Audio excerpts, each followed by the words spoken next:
Hey guys, hey, some of you have seen some of my posts about the 58 Roberts Remington rolling block #1 rifle that I've got, and I haven't had it out in a while, but I decided to bring it out to the range today, so I thought I'd do a little video, show you a little bit about it. This rifle is made about 1870 or so. One of the unique things about it is the action itself is made by Remington, but everything else is 1863 model U.S. Springfield musket parts. Remington bought a bunch of muskets dirt cheap after the war, and they figured out a way to use almost every part of it to make their rolling block rifles as cheaply as possible.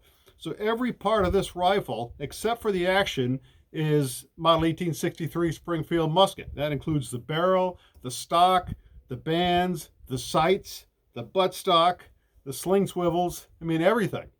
They adapted everything to it. Now the barrel is still a 58 caliber musket barrel, originally shot a mini ball. Well, all they did is they cut the barrels off, they threaded them and chambered them and made them to their action, and then they chambered them for several different 58 caliber cartridges. In this case, mine is in 58 Roberts. Now, the only difference between 58 Roberts, 58 musket, 58 carbine, there's a couple of them, is just the length of the shell. And this is it. This is a 58 Roberts. It is a brass shell, got 60 grains of 2F GoX powder and a 494 grain hollow base mini ball, and I've got it dipped in lube. So it's basically equivalent to the standard Civil War musket cartridge, just with a brass case in it. So it's a pretty interesting musket. It's a musket. It is a musket and a rifle.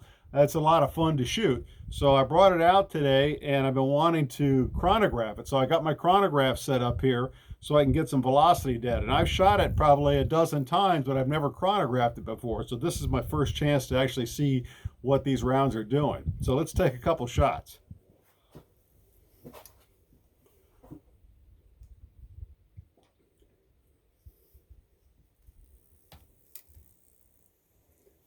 All right, here we go.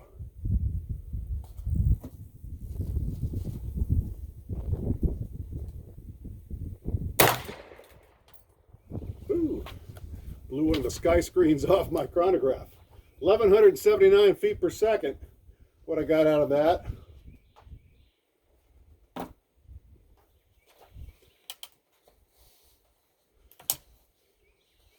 There it is, that's the empty. Let's do one more here. Now one of the sky screens came off. Maybe I got the chronograph a little too close, but hopefully we can get another reading on this one here.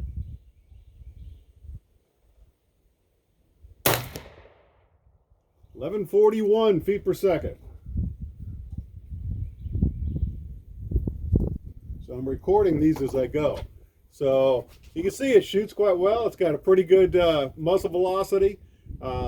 It's a big old bullet going down range. It shoots a little bit high. Right now the sights on this are worn. The whole gun is actually worn the exterior of it's quite well worn. But it's got a really good bore. And so I suspect this rifle was probably used as a drill rifle for a long time. So it wasn't shot much, but it got kind of beat up on the outside. But it functions beautifully, and it's got a nice bore, so it's a lot of fun to shoot. So anyway, that's my 58 Roberts. These are called transformed rifles, by the way. That's what Remington called them, transformed rifles. So they made these. They were sold to Texas, South Carolina, and a lot of them went overseas to France during the Franco-Prussian War. They weren't particularly popular. There was a cheap way to make a rifle. And I wouldn't say they're most accurate. 50s, 70s came along right after these, or actually, same time, and they were probably really a better cartridge. But this was a way for them to manufacture these rifles as cheaply as possible using all these surplus parts they got. So anyway, thanks for watching. Hope you enjoyed this.